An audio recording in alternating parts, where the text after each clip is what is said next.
Welcome to ప్రజా television news bulletin. ముందుగా headlines. Nude వీడియోలపై అనంతబాబును arrest చేసి విచారణ జరపాలి, ఎమ్మెల్యే మిర్యాల శిర్షాదేవి డిమాండ్.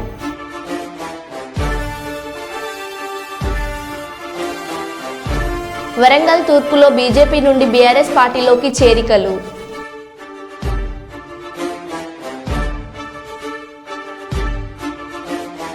పుష్ప సినిమాని మించిన గంజాయి స్మగ్లింగ్ బ్యాచ్, వాహన తనిఖీల్లో భారీగా గంజాయి పట్టుకున్న పోలీసులు.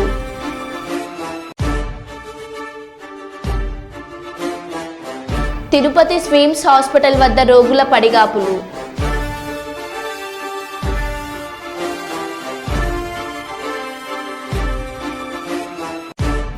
కొండా దంపతులకి పాలాభిషేకం చేసిన కొండ పటేల్ కాలనీలోని ఎల్వి నగర్ గుడిసె వాసులు.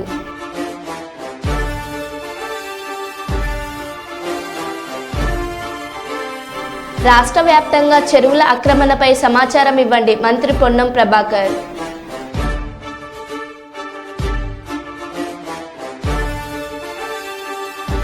ఇక వివరాల్లోకి వెళ్తే, ప్రకృతి పర్యావరణాన్ని కాపాడాలని జంట నగరాలతో పాటు తెలంగాణ రాష్ట్ర వ్యాప్తంగా ఎక్కడైతే చెరువులు ఆక్రమణకు గురయ్యాయనే సమాచారం ఆ స్థానిక ప్రజలకు తెలిస్తే దానిని ప్రభుత్వ దృష్టికి తీసుకురండి.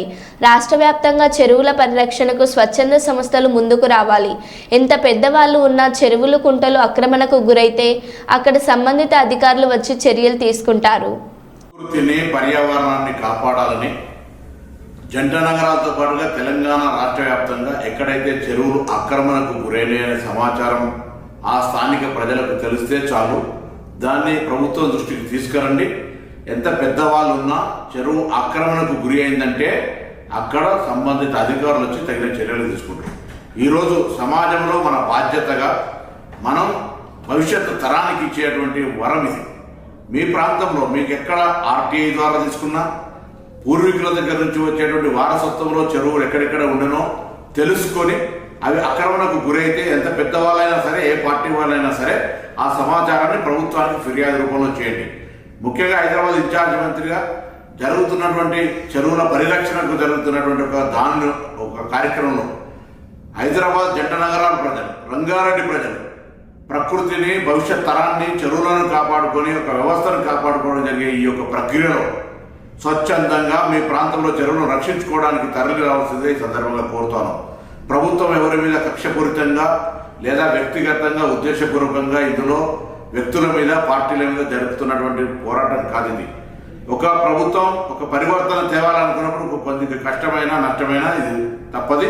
కాబట్టి మరొకసారి చెరువుల పరిరక్షణకు తెలంగాణ ప్రజాపాలన ప్రభుత్వం తీసుకున్న నిర్ణయానికి ఎక్కడెక్కడైతే చెరువుల ఆక్రమణకు గురైనయో వాటన్నిటి సమాచారాన్ని సంబంధిత అధికారుల దృష్టికి ఫిర్యాదు రూపంలో తీసుకురావాల్సిందిగా అందరికీ విజ్ఞప్తి చేస్తాను. తిరుపతి స్విమ్స్ ఆసుపత్రి వద్ద వైద్యం కొరకు వచ్చిన ఎంతో మంది పేషెంట్స్ను నానా అవస్థలు పడుతున్నారు. అర్ధరాత్రి సమయమైనా కూడా ఎటువంటి కనికరం లేని డాక్టర్ స్ట్రైక్లో ఉన్నామంటూ సమాధానాలు చెబుతుంటే రోగులను అవస్థలు వర్ణనాతీతం.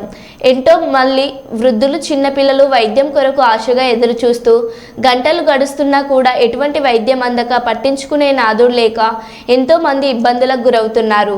వైద్యం కొరకు ఎదురు చూస్తూ ఆరు బయటే పడిగాపులు కాస్తున్నా కూడా ఆసుపత్రి యాజమాన్యంలో కనీసం ఇసుకమంతైనా కూడా వారి పట్ల దయ లేకుండా పోవడంతో ఎవరైనా వచ్చి వైద్యం అందిస్తారేమో అనుకుంటూ ఆశగా ఎదురు చూడడం తప్పని వారికి వేరే దారి లేకుండా పోయింది. తక్షణమే ఆ ప్రాంత వైద్యాధికారులు స్పందించి సుదూర ప్రాంతాల నుండి వైద్యం కొరకు వచ్చిన ఆ రోగులకు వైద్యం అందేలా చూడాలని వారు కోరుతున్నారు.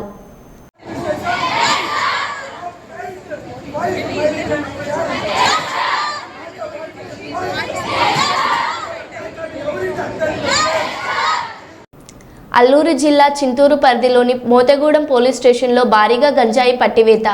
పుష్ప సినిమాని మించిన గంజాయి స్మగ్లింగ్ బ్యాచ్, వాహన తనిఖీల్లో భారీగా గంజాయిని పట్టుకున్న పోలీసులు.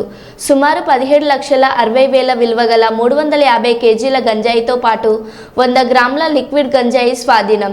గంజాయిని ఒడిశా రాష్ట్రం మల్కాజ్గిరి జిల్లా రెడ్డిగూడెంలో కొనుగోలు చేసి మోతగూడెం పరిసర ప్రాంతంలో గూడ్స్ వాహనంలో గంజాయి విజేత super market private limited goods వాహనంలో తరలిస్తుండగా పట్టుకున్న పోలీసులు. మహారాష్ట్రకు చెందిన 2 వ్యక్తులను అరెస్ట్ చేసినట్లు, మరో 2 పరారీలో ఉన్నట్లు అశోక్ లైలాండ్ వాహనం సీజ్ చేశామని అన్నారు. కొత్తగా వచ్చినటువంటి చట్టాల ప్రకారం గంజాయితో పాటు వారి ఆస్తులను కూడా అటాచ్ చేసి గవర్నమెంట్ స్వాధీనం చేసుకునే విధంగా ఉందని తెలియపరిచారు. ASI Pankaj Kumar Meena.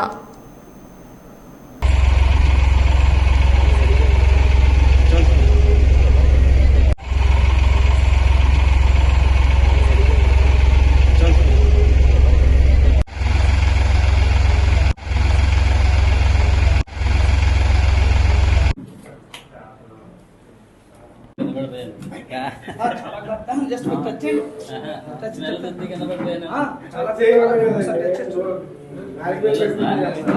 Strong smile ఉంది.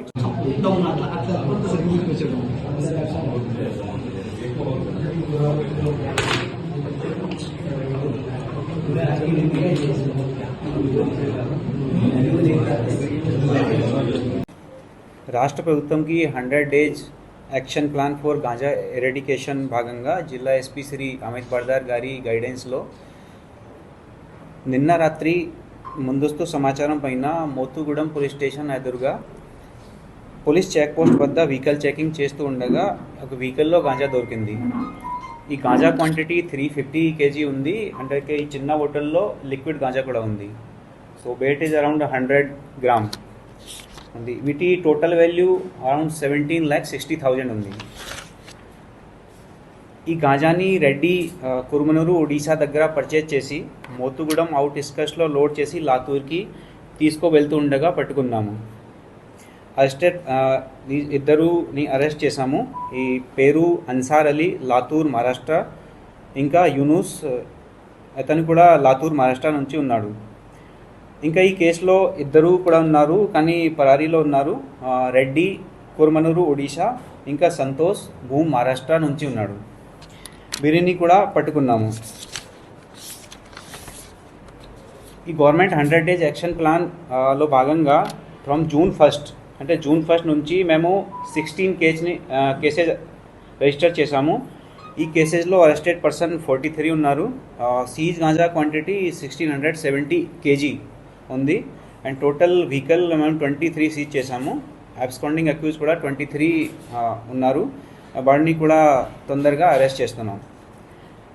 గాంజా ఎరాడికేషన్ కోసం మేము కొంచెం స్టెప్స్ తీసుకుంటాము. అవి ఏంటంటే ముఖ్యమైన ప్రదేశ్లో CCTV కెమెరా ఇన్స్టాల్ చేస్తున్నాము. చెక్ పోస్ట్లో పెట్టి 24/7 వెహికల్ చెకింగ్ చేస్తాము. ఇంటర్ స్టేట్ పోలీస్తో కూడా కోఆర్డినేషన్ చేసి గాంజాలో ఇన్వాల్వ్ అయిన అందరినీ పట్టుకుంటాము. కొత్త చట్టం అంటే BNS ప్రకారం సెక్షన్ 111లో ఈ గాంజాయి కేసు ఆర్గనైజ్డ్ క్రైమ్లో వస్తుంది. సో ఇప్పుడు ఇది చాలా చాలా సీరియస్ క్రైమ్ ఉంది. ప్రాపర్టీ అటాచ్మెంట్ ఇంకా ప్రివెంటివ్ డిటెన్షన్ కూడా ఓపెన్ చేస్తాము. Okay, thank you. వరంగల్ జిల్లా తూర్పు నియోజకవర్గంలోని కొండా పటేల్ కాలనీ వాసులు గత 18 సంవత్సరాలుగా వ్యక్తిగత కరెంటు మీటర్ కనెక్షన్ లేకుండా 1 మీటర్ పై కరెంటు వినియోగం చేసుకుంటూ లక్షల్లో బిల్లు చెల్లింపు చేసుకుంటూ ఆర్థిక ఇబ్బందులు పడుతున్న LVR నిరుపేద ప్రజలకు వ్యక్తిగత కరెంటు మీటర్లు కాంగ్రెస్ ప్రభుత్వంలో స్థానిక శాసనసభ్యురాలు మంత్రి కొండ సురేఖ మేడం ఆధ్వర్యంలో కేటాయింపు చేయడం ద్వారా LV నగర్లోని ప్రజలు కొండా దంపతులకు పాలాభిషేకం చేసి హర్షం వ్యక్తం చేశారు. ఈ కార్యక్రమంలో గుడిసెవాసులు తదితరులు పాల్గొన్నారు.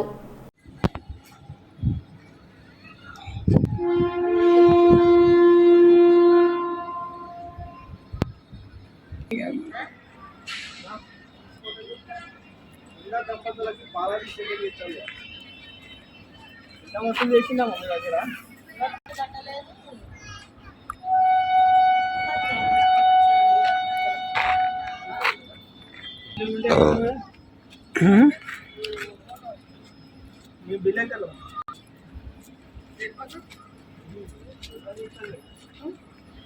చిన్న పిల్లలు ఉన్నారు.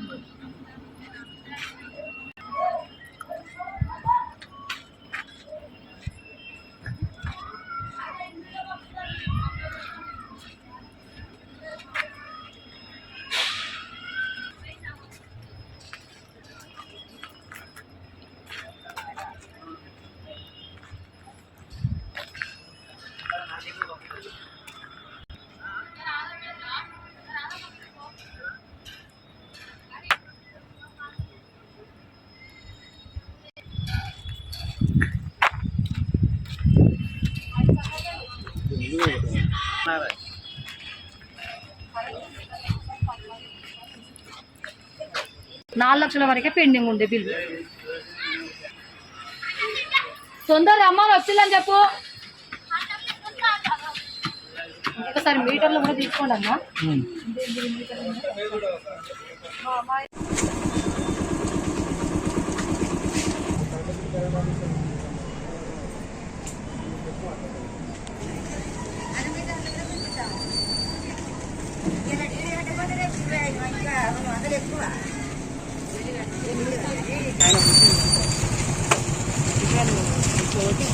ఈ ఎల్బిఆర్ నగర్ కాలనీ అని ఏర్పరచుకున్నాం మేము. పురుష నివాసి నేను. నా పేరు దుర్గా పద్మ. నన్ను కమిటీగా అప్పుడు వెనుకలప్పుడు నన్ను తిరిగిన పార్టీ కోసం పనిచేసిన నేను కమిటీ లీడర్గా ఉన్నా. ఇక్కడ నా పోస్టర్ సూత్ర వాళ్ళు ఇవాళ నన్ను తొలగించడం పడింది. దుర్గా పద్మ అని అంటామని. అంతకుముందుకు నేను పార్టీ రాకముందు పనిచేసిన. నన్ను గుర్తించినప్పుడు పార్టీలో ఉంచుకున్నారు. ఇవాళ నన్ను వెలివేసిండ్రు. నా మీద చాలా అవమానంగా నన్ను దుష్ప్రచారం చేసిండు విశాల ప్రకాష్. ఇది నాగరాజు అనే వ్యక్తి, విశాల ప్రకాష్ అనే వ్యక్తి నా మీద చాలా వాళ్ళకు వేరే వాళ్ళకు కొంచెం మందు మత్తులో ఉన్న వాళ్ళకు మందు తాగిపించి నా మీదకి ఉసిగొలిపి పంచాయతీ చేసి ఇలా నన్ను కొరికి నా నెత్తిమట్టి పీకి నా బిడ్డని ఇక్కడ టెస్ట్ మీద కొరికి ఆడపిల్ల స్టూడెంట్స్ పిల్లని నా బిడ్డ నా భర్త లేడు. నేను ఇలా ఏదో పొట్టగుడి కోసం మీ కుడిసాల్లో వచ్చి నివసిస్తా అంటే వీళ్ళకు తాగబోయించి వీళ్ళ పక్షాన ఒక నలుగురిని పెట్టుకొని ప్రజలుగా అందరూ మనోళ్ళే. కానీ అందరి కోసం నేను మురళీ సార్ దగ్గరికి పోయి ఇట్లా 10,000 ఇంటింటికి 10,000 భద్రమ్మ గుడ్డామ ఉన్నది ఆమె దగ్గర ఒక 2,000 రూపాయలు తక్కువ చేసుకోండి అని మిసాల ప్రకాష్ తోటి నేనంటే విశాల ప్రకాష్ సార్ తోటి నేను 2,000 తక్కువ చేయండి ఆమె గుడ్డామ అని నేను బతులాడితే నువ్వు గట్టు ఆమె పైసలని నా మీద ఇద్దరి మనుషులని లేడీస్ని రవిని శ్రీలతని నా మీదకి ఎగబెట్టి పంచాయతీ చేసిండు విశాల ప్రకాష్. అది నేను సార్ తోటి చెప్పుకున్నా. వెంటనే స్పందించి పోలీసుని ఫోన్ చేసి నీ మీద ఎవరు చెప్పిండ్రో నా కాడికి వచ్చి చెప్పమ్మా, మీకోసమే నేను ఉన్నానని మాకు భరోసా ఇచ్చిన వ్యక్తి కొండమల్లి కొండ సురేఖ మేడము. వాళ్ళకు దండము. ఈ విషయం నేను ఎప్పటికీ అంటే టెన్షన్ తోటి ఉన్నా చెప్పలేకపోతున్నా, క్షమించండి. న్యూడ్ వీడియోలపై అనంతబాబును అరెస్ట్ చేసి విచారణ జరపాలి. ఎమ్మెల్యే మిర్యాల శీర్షాదేవి డిమాండ్. న్యూడ్ వీడియోలు బహిర్గతం కావడంతో ఎమ్మెల్సీ అనంతబాబు ఆకృతాలు ఒక్కొక్కటిగా బయటబయలవుతున్నాయని మిర్యాల శీర్షాదేవి విమర్శించారు. గతంలో అనేక సంఘటనలు జరిగిన అధికార బలంతో బయటకు రాకుండా చేశారని, అధికారం కోల్పోవడంతో ఇప్పుడు ఒక్కొక్కటి బయటపడుతున్నాయని అన్నారు. ఇప్పటికైనా ఇతరిని అరెస్ట్ చేసి విచారణ చేయాలని ఆమె డిమాండ్ చేశారు. ఎందుకంటే నియోజకవర్గంలో ఇలాంటి పరిస్థితులు కూడా చోటు చేసుకుంటాయా, ఇలాంటి వారు కూడా ఉన్నారా అని ఈరోజు చాలామంది ఫోన్ చేసి చాలా రకాలుగా అడగడం కూడా జరుగుతూ ఉంది. నిజంగా ఈ ఎమ్మెల్సీ అనంతబాబు అనే వ్యక్తి ఒక న్యూడ్ వీడియో ఒక మహిళతో అక్రమ సంబంధాలు ఏర్పాటు చేసుకొని ఆ అమ్మాయితో ఏదైతే వీడియో కాల్ మాట్లాడుతూ తను ఏదైతే ప్రవర్తించాడో అది పొద్దున్న లేసి మేము టీవీలో చూసాము, చాలామంది కూడా చెప్పారు. ఇది చాలా సిగ్గుపడినటువంటి విషయమనే చెప్పాలి. తిరిగి ఇంత తప్పు చేసింది కాకుండా నేను కాదు మార్పింగ్ చేశారు, నేను ఏదో పిల్లలకి ముద్దులు పెడుతున్న వీడియో తీసేసి అది ఈ విధంగా క్రియేట్ చేస్తూ ఉన్నారు, నా పైన తప్పుడు ప్రచారం చేస్తూ ఉన్నారు, ఎవరో డబ్బుల కోసం ఇలా చేస్తూ ఉన్నారనేసి ఆ ఎమ్మెల్సీ అనంతబాబు అనే వ్యక్తి చెప్పడం జరుగుతుంది. దాంట్లో అసలు నమ్మశక్యమైన విషయం ఏదైనా ఉందా? టీవీలో మనం చూసాము, అతని మెడపై ఉన్న చైను, అతను వాడుతున్నటువంటి చేయికి వేసుకున్న ఉంగరాలు సేమ్ వీడియోలో ఏ అయితే ఉన్నాయో అక్కడ ప్రజెంట్ ఇప్పుడు ఆయన వేసుకుని తిరుగుతూ ఉన్నాడు. అక్కడ మార్పింగ్ చేయడానికి ఏమాత్రం లేదు. ఎందుకంటే సేమ్ ఒక వ్యక్తి నిజంగా ఏ విధంగా అయితే వీడియోలో మాట్లాడి ఏ విధంగా అయితే వ్యవహరిస్తాడో ఆ విధంగానే ఉంది. కాబట్టి ఇది న్యూడ్ వీడియో అనేది వాస్తవమే, ఖచ్చితంగా ఇది ఫేక్ అయితే కాదు, ఇది మార్పింగ్ చేసిన వీడియో అయితే కాదు. ఎందుకంటే ఇంత ఖచ్చితంగా చెప్తా ఉన్నాను, గత 10 సంవత్సరాల నుంచి అనంతబాబు అనే వ్యక్తి ఈ విధంగానే వ్యవహరిస్తూ ఉన్నాడు. ఇంకా బయటకు రావాల్సిన విషయాలు చాలా ఉన్నాయి. అతనికి భయపడి చాలా మంది మహిళలు ఇంకా లోపలే కుమిలిపోతున్నటువంటి పరిస్థితులు. మనం ఉమ్మడి కూటమి ఏర్పడిన కొద్ది రోజుల్లోనే చాలా మంది మహిళలు వచ్చి ఈరోజు అమ్మ మన కూటమి ప్రభుత్వం వచ్చింది, మన చంద్రబాబు నాయుడు గారు వచ్చారు, మాకు ఒక ధైర్యం ఉంది, మాకు న్యాయం జరుగుతుంది అనేసి వాళ్ళకి జరిగినటువంటి చాలా రకాల ఇబ్బందులు, అంటే ఉద్యోగాలు ఇప్పిస్తానే, లేకపోతే కాలేజ్ సీట్ కావాలన్నా సరే వాళ్ళు పర్సనల్ ప్లేస్కి రమ్మన్నాం, లేకపోతే ఆ ప్లేస్ నుంచి బద్రీకి చేయాలన్నా సరే అతని దగ్గరికి వెళ్తే వేరే దగ్గరికి రమ్మన్నాం. రకరకాలుగా మహిళల్ని చాలా దారుణంగా ఏడిపించినటువంటి పరిస్థితులు గతంలో జరిగినాయి. ఇప్పుడు ఇవన్నీ కూడా ఒక్కొక్కటిగా బయటకు వస్తూ ఉన్నాయి. నేను ఒకటే అడుగుతా ఉన్నా, జగన్మోహన్ రెడ్డి నిజంగా నీ పార్టీ మహిళలకు ఇచ్చేటువంటి విలువ ఇదేనా అని అడుగుతా ఉన్నాను. ఎందుకంటే మొన్న ఒక ఎమ్మెల్సీ భార్య పిల్లలు ఉన్నారు, ఎదిగిన కూతుర్లు ఉన్నారు, పెళ్లి చేసిన వయసులో ఇంకో మహిళతో ఎఫ్ఐఆర్ పెట్టుకొని భార్య పిల్లలను వద్దంటున్నాడు. అలాగే ఎమ్మెల్యేలు, ఎంపీలు, ఇలాగ వైసీపీలో పార్టీలో ఉన్నటువంటి ప్రతి ఒక్క నాయకుడు ఇదే పరిస్థితిలో ఉన్నాడు. ఇప్పుడు ఎమ్మెల్సీ అనంతబాబు, ఈయన కోసం ఆల్రెడీ మనకు తెలుసు. ఇప్పుడు నువ్వేం చేస్తావు జగన్మోహన్ రెడ్డి? ఈ యొక్క ఎమ్మెల్సీ అనంతబాబుకు నువ్వు శిక్ష వేయిస్తావా, లేదంటే మొన్న డోర్ డెలివరీ చేసిన తర్వాత 5 నెలల్లో బయటకు తీసుకొచ్చేవే అలాగే వ్యవహరిస్తావా? నువ్వు మహిళలకు ఏమాత్రం గౌరవిస్తావు అనేది ఇప్పుడు బయటపడుతుంది. కాబట్టి జగన్మోహన్ రెడ్డి, నువ్వు నీ పార్టీ నిజంగానే మహిళల పక్షపాతి అని చెప్తా ఉంటావు కదా, మహిళల తరపున ఎప్పుడు ఉంటుంది, మహిళలకు ఎప్పుడు కూడా ఉన్నతమైన స్థానాల్లోనే మా వైసీపీ ప్రభుత్వం ఉంటుంది అనేసి చాలాసార్లు చెప్పావు. ఇప్పుడు ఏం మాట్లాడతావు జగన్మోహన్ రెడ్డి అని కూడా నేను అడుగుతా ఉన్నాను. మిగతా ఎమ్మెల్యేలు, ఎంపీలు కూడా ఇదే ప్రశ్న వేస్తా ఉన్నాను. ఒకసారి మీరు ప్రశ్నించుకోండి. టీడీపీ కార్యకర్తల్లో ఉన్నటువంటి నాయకులు ఆ విధంగా వ్యవహరిస్తూ ఉన్నారా, లేకపోతే వైసీపీ పార్టీలో ఒక పదవి మోహంతో ఏ విధంగా వ్యవహరిస్తూ ఉన్నారు మీకే కళ్ళకు కట్టినట్టు కనబడతా ఉంది. ఈరోజు నిజంగా సమాజం సిగ్గుతో తలదించుకోవాల్సిన పరిస్థితి. ఇలాంటివి చూడాలంటేనే భయంకరంగా ఉన్నాయని చాలా మంది చెప్తా ఉన్నారు. ఒకసారి మీరే ఆలోచించుకోవాల్సిన పరిస్థితి. గతంలో డోర్ డెలివరీ చేసి ఒక దళితుడిని చంపేశారు. అది కూడా ఒక మహిళ వల్లే ఆ వ్యక్తిని చంపారన్న విషయం కూడా మా అందరికి ఇప్పటికీ చాలా మందికి తెలుసు. ఇప్పుడు ఆ విషయాన్ని కూడా మీ ప్రభుత్వం హయాంలో ఏం చేశారంటే దాన్ని కప్పపూర్తి చేసి కొందరు నాయకులు లేకపోతే కొందరు ఐఏఎస్ల సహకారంతో, ఐపీఎస్ల సహకారంతో ఆ కేసుని అలా దారి మళ్లించి ఆ పాపం చనిపోయిన వ్యక్తి కుటుంబానికి ఎటువంటి న్యాయం జరగకుండా చేసినటువంటి పరిస్థితులు చూసాం మేము. ఇప్పుడైనా సరే ఇతని వెనకాల అనుచరులుగా ఉండి 12 మంది వరకు అనుచరులు ఉన్నారండి. ఎలా అంటే ఈ అనంతబాబు ఏది చెప్తే అది చేస్తారు. పలానా దగ్గరికి వెళ్ళి డబ్బులు తీసుకోరండి అంటే వాళ్ళు వెళ్ళి తీసుకొస్తారు. ఇతను వెళ్ళాడు ప్రత్యక్షంగా, పరోక్షంగా అతని యొక్క అనుసరణ. ఇలాగా మన రంపచోడవరం నియోజకవర్గం ఇంచుమించుగా 12 మంది వ్యక్తులు ఉన్నారు. వాళ్ళ పేర్లు కూడా నా దగ్గర ఉన్నాయి. ఏదైతే ఈ దళితుడు చంపేసినటువంటి కేసు ఉందో అందులో ఆ కాకినాడ బీచ్లో 12 మంది వరకు కూడి ఆ అబ్బాయిని చాలా చిత్రహింసలు పెట్టి ఇసుకలో తొక్కేసి అంత దారుణంగా చంపినప్పటికీ కేవలం ఒక వ్యక్తి పైన కేసు నమోదు చేశారు. ఎంత తప్పండి అది? ఎందుకు అలా చేశారు? ఒక్క వ్యక్తి చంపగలడా? కారులోన అప్పటికే వీడియోలు ఉన్నాయి. అది కూడా ఆ వీడియో రికార్డింగ్ లో ఒక మహిళ కూడా ఉంది. ఆ మహిళ ఎవరు? ఆ మహిళతో అక్రమ సంబంధం ఏర్పాటు చేసుకున్నటువంటి అనంతబాబు ఈ విషయం ఈ యొక్క డ్రైవర్కి తెలిసింది. ఎక్కడ ఇతను బయటకు చెప్పేస్తాడో, మీడియా వాళ్ళకి చెప్పేస్తే నా పరువు పోతుందనే ఒక ఉద్దేశంతో ఆ వ్యక్తిని తీసుకెళ్లి, ఆ సుబ్రహ్మణ్యాన్ని తీసుకెళ్లి కాకినాడలో చంపేసినటువంటి పరిస్థితి. ఇప్పుడు ఈ వ్యక్తుల పేర్లు కూడా బయట పెడతా ఉన్నాను. త్వరలోనే ఈ యొక్క డోర్ డెలివరీ చేసినటువంటి ఈ సుబ్రహ్మణ్యం కేసులో కూడా సిబిఎం ఎంక్వైరీ వేసేసి త్వరగా ఎంక్వైరీ చేసి ఇతను ఖచ్చితంగా శిక్ష పడాలని మనస్ఫూర్తితో కోరుకుంటా ఉన్నాను. అంతేకాదు ఇతను ఇప్పుడు ఈ వీడియో బయటకు వచ్చిందనే కాదండి, రంపచోడవరం నియోజకవర్గంలో ఇతను చేసినటువంటి అక్రమాలు అన్ని కాదు. మీరు మొన్నే చూసుంటారు, ఎప్పుడు మా నియోజకవర్గంలో ఒక మహిళల్ని అంత దారుణంగా చంపేసినటువంటి పరిస్థితి ఎక్కడ లేదు. కానీ మొన్న తిమ్మాపురం కాలువలో ఒక మృతదేహం, ఒక మహిళ, ఇదిగోండి ఎవరో గుర్తు తెలియని మహిళ ఏలేరు కాలువ దగ్గర చంపేసి తలకి తల, మొండనికి మొండం పడేసింది. ఇది ఎక్కడ జరిగింది, ఏంటి, ఏ మహిళ అన్న ఎంక్వైరీ కూడా ఇంకా లేదు.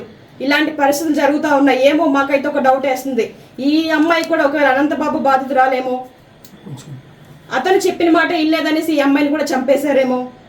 ఒకవేళ ఈ వీడియోలో ఉన్న అమ్మాయి ఎవరైతే ఉన్నారో ఆ అమ్మాయి ఈ అమ్మాయి ఏమో, ఇలాంటి అనుమానాలు కూడా మా దగ్గర చాలా ఉన్నాయి.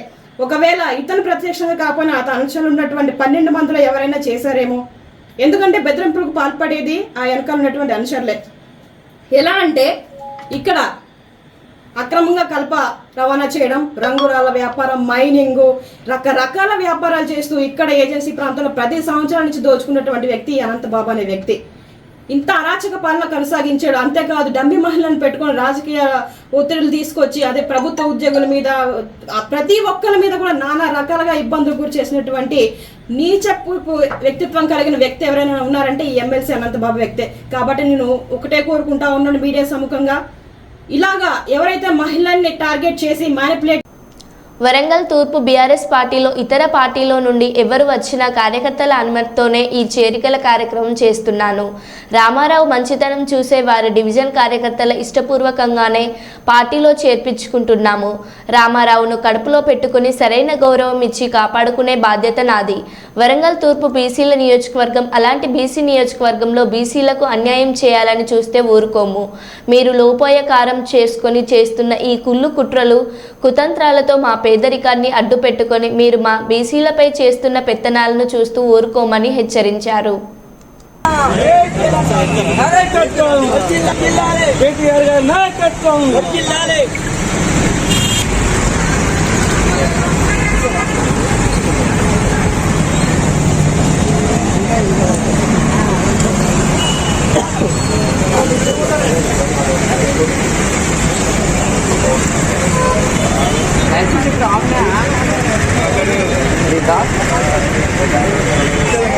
జై తెలంగాణ, కేసీఆర్ గారి నాయకత్వం, కేసీఆర్ గారి నాయకత్వం. ధర్మపురి రామారావు భారతీయ జనతా పార్టీలో కార్మిక సంఘ అధ్యక్షుడిగా, బహుజన బీసీ రాష్ట్ర అధ్యక్షుడిగా, అదేవిధంగా 10 సంవత్సరాలు భారతీయ జనతా పార్టీలో పనిచేసి ఎన్నో విశిష్ట సేవలు అందించి ఈరోజు అనగదొక్కబడ్డటువంటి ఒక బీసీ బిడ్డ. అదేవిధంగా సోదరుడు రాంప్రసాద్, అదేవిధంగా సోదరుడు రంజిత్, అదేవిధంగా మిగతా మిత్రులందరూ కూడా ఈరోజు వారు పెద్ద ఎత్తున కూడా వేణు, అదేవిధంగా నాగరాజు, నవీన్ వీళ్ళందరూ కూడా టీఆర్ఎస్ పార్టీలో వాళ్ళు చేరడానికి ఈరోజు వచ్చి ఇప్పుడే వారు చేరడం జరిగింది. ప్రధానంగా నేను చెప్పే అంశం, వరంగల్ తూర్పు నియోజకవర్గంలో కార్యకర్తల అనుమతితోటే ఎవరొచ్చి టీఆర్ఎస్ పార్టీలో చేరినా కానీ వారి యొక్క అప్రూవల్ అనుమతితోటే ఈరోజు వరంగల్ తూర్పు నియోజకవర్గంలో చేర్చుకుంటున్నాం. దానికి ఉదాహరణే మొట్టమొదటిగా మా యొక్క 21వ డివిజన్ కార్యకర్తలు, మా డివిజన్ అధ్యక్షుడు అందరు కూడా వచ్చి అందరితో చర్చించిన తర్వాతనే సోదరుని యొక్క మంచితనము, సోదరుని యొక్క పని విధానం, మిగతా సోదరుల యొక్క పని విధానాన్ని మేము గుర్తించి ఖచ్చితంగా కడుపులో పెట్టుకుంటాం, అమలు చేసుకుంటాం, వారికి సరైన గౌరవం కూడా ఇస్తామని చెప్పి కార్యకర్తలు, నేను అందరం కలిసి ముక్కుమ్మడిగా మాట ఇచ్చి వారిని పార్టీలోకి తీసుకోవడం జరిగింది. మేము ఒకటే కోరుతున్నాం, వరంగల్ తూర్పు నియోజకవర్గంలో ఇది బీసీ నియోజకవర్గం. ఈ బీసీ నియోజకవర్గంలో ఇవాళ వచ్చి మీరు పెత్తనం చేస్తున్నారంటే మా పేదరికాన్నో లేకుంటే మా వెనుకబాటుతనాన్నో ఆసరా చేసుకొని పెత్తనం చేసే ప్రయత్నం సాగిస్తున్నారు. ఖచ్చితంగా మీకు రాజన్న సిరిసిల్ల జిల్లా బోయినపల్లి మండలం రెవెన్యూ అధికారికి మధ్యాహ్న భోజన కార్మికులు సిఐటియు ఆధ్వర్యంలో వినతి పత్రం అందజేశారు. జిల్లాలోని పాఠశాలలో పనిచేస్తున్నటువంటి మధ్యాహ్న భోజన కార్మికుల గుడ్ల బిల్లులు గత సంవత్సరం అక్టోబర్ మాసం నుంచి ఇప్పటి వరకు మధ్యాహ్న భోజనం, వంట కార్మికులకు చెల్లింపులు లేవని, అలాగే కేంద్ర ప్రభుత్వం ఇస్తున్నటువంటి నెలకు 2,000 రూపాయల వేతనం గత 4 నెలల నుంచి విడుదల చేయకుండా మధ్యాహ్న భోజన కార్మికులను ఈ ప్రభుత్వాలు తీవ్ర ఇబ్బందులకు గురిచేస్తున్నాయని పేర్కొంటూ ఎంఆర్ఓ కేవ్యూ వినతి పత్రం ఇచ్చారు. ఈ కార్యక్రమంలో సిఐటియు మధ్యాహ్న భోజన రంగం కమిటీ కార్యదర్శి గురజాల శ్రీధర్ మరియు మధ్యాహ్న భోజన కార్మికులు వెంకటేష్, నరసయ్య, యశోదారెడ్డి, హారిక, బొంగోని అశోక్ గౌడ్ తదితరులు పాల్గొన్నారు. రాజన్న సిరిసిల్ల జిల్లా బోయినపల్లి మండల కేంద్రంలో మధ్యాహ్న భోజన ఆధ్వర్యంలో కార్మికులను కలుపుకొని మండల రెవెన్యూ అధికారి గవర్నీయులు గారికి మధ్యాహ్న భోజన కార్మికుల సమస్యలపై వినతి పత్రం ఇవ్వడం జరిగింది. మరి ఈరోజు కాంగ్రెస్ ప్రభుత్వం వచ్చి 9 నెలలు కావస్తుంది, మరో ఇంకొక 3 నెలలు అయితే ఏడాది కాలం పూర్తి కావస్తున్న సందర్భంలో మరి మేము అధికారంలోకి వస్తే మధ్యాహ్న భోజన కార్మికులకు 10,000 రూపాయలు ఇస్తామని చెప్పి పెద్ద పెద్ద మాటలు మాట్లాడిన సందర్భంలో మరి ఇప్పుడు ఏడాది పూర్తి కావస్తున్న సందర్భంలో కూడా వీరు గత అక్టోబర్ నుంచి కూడా పెండింగ్ బిల్లులు, కోడిగుడ్ల పైసలు, అలాగే కనీస వేతనం 2,000 రూపాయలు ఏదైతే ఉందో ఇప్పటి వరకు కూడా చెల్లించకపోవడం, మరి ప్రభుత్వాల ద్వంద్వ నీతి ఏ రకంగా అన్నది ఇప్పుడు స్పష్టంగా అర్థమవుతుంది. నిన్న 21వ తారీఖు నాడు చలో హైదరాబాద్ కార్యక్రమానికి పిలిపిస్తే మరి మాది ప్రజాపాలన అని చెప్పుకుంటున్న ఇవాళ కాంగ్రెస్ ప్రభుత్వం మరి మధ్యాహ్న భోజన కార్మికులు మరి వాళ్ళ దృష్టిలో వాళ్ళు ఏమైనా నక్సలైట్ల, ఉగ్రవాదుల, మరి ఎక్కడికక్కడ హైదరాబాద్ కార్యక్రమం చలో హైదరాబాద్ కార్యక్రమం పిలిపిస్తే ఎక్కడో అక్కడ నిర్బంధించి అరెస్టు చేయడం అనేది ఏదైతే ఉందో జిల్లా సిఐటి పక్షాన తీవ్రంగా ఖండించడం జరుగుతుంది. మరి మీరే చెప్పుకుంటారు కదా మాది ప్రజాపాలన అని చెప్పి, మరి ప్రజాపాలనలో కూడా మరి మధ్యాహ్న భోజన కార్మికులు కనబడతలేరా అని చెప్పి సందర్భంగా జిల్లా సిఐటి పక్షాన ఈ ప్రభుత్వాన్ని విమర్శించడం జరుగుతుంది. ఇప్పటికైనా బుద్ధి తెచ్చుకొని ఈ కాంగ్రెస్ ప్రభుత్వం మధ్యాహ్న భోజన కార్మికులు పెండింగ్ బిల్లులు ఏవైతే ఉన్నాయో, కనీస వేతనాలు ఏవైతే ఉందో బేషరతుగా చెల్లించకపోతే రాబోయే రోజుల్లో ముఖ్యమంత్రి రేవంత్ రెడ్డి ఇంటిని కూడా ముట్టడిస్తా అని చెప్పి సందర్భంగా మధ్యాహ్న భోజన రంగం తరఫున డిమాండ్ చేయడం జరుగుతుంది. ఇప్పటికీ వాళ్ళు తీవ్ర ఇబ్బందులు ఎదుర్కొంటున్న వాళ్ళు మెడలో పుస్తల తాడు అమ్ముకొని ఇలా మధ్యాహ్న భోజన కార్మికులు చదువుకునే విద్యార్థులకు ఆహారం అందిస్తున్నా కూడా మరి ఈ ప్రభుత్వాలు రైతాంగానికి కొన్ని వేల కోట్ల రూపాయలు మాఫీ చేస్తున్న తరుణంలో మరి మధ్యాహ్న భోజన కార్మికులు ఏం పాపం చేసిరని చెప్పి సందర్భంగా ప్రభుత్వాన్ని సూటిగా ప్రశ్నించడం జరుగుతుంది. ఈ విపరీత ధోరణి ఏదైతే ఉందో, కార్మికులను వెట్టి సాకిరి చేయించుకునే ద్వంద్వ నీతి ఏదైతే ఉందో మానుకోకపోతే గత ప్రభుత్వానికి పట్టిన గతే రేపు కాంగ్రెస్ ప్రభుత్వానికి కూడా కార్మిక లోకం అంతా ఏకమై గద్దెదించే పరిస్థితి వస్తుంది. కాబట్టి ఆ పరిస్థితి రాకుండా మధ్యాహ్న భోజన కార్మికుల విషయంలో సానుకూలంగా స్పందించి బేషరతుగా వారి పెండింగ్ బిల్లులు, వేతనాలు ఏవైతే ఉన్నాయో తదితర డిమాండ్లన్నీ నెరవేర్చాలని చెప్పి ఈ సందర్భంగా జిల్లా సిఐటియు మధ్యాహ్న భోజన రంగం కమిటీ తరఫున ఈ ప్రభుత్వాన్ని డిమాండ్ చేయడం జరుగుతుంది. జిందాబాద్ సిఐటియు, జిందాబాద్ సిఐటియు, వర్ధిల్లాలి మధ్యాహ్న భోజన కార్మికుల ఐక్యత, వర్ధిల్లాలి మధ్యాహ్న భోజన కార్మికుల ఐక్యత. మరో బులెటిన్లో మళ్ళీ కలుద్దాం. Stay tune.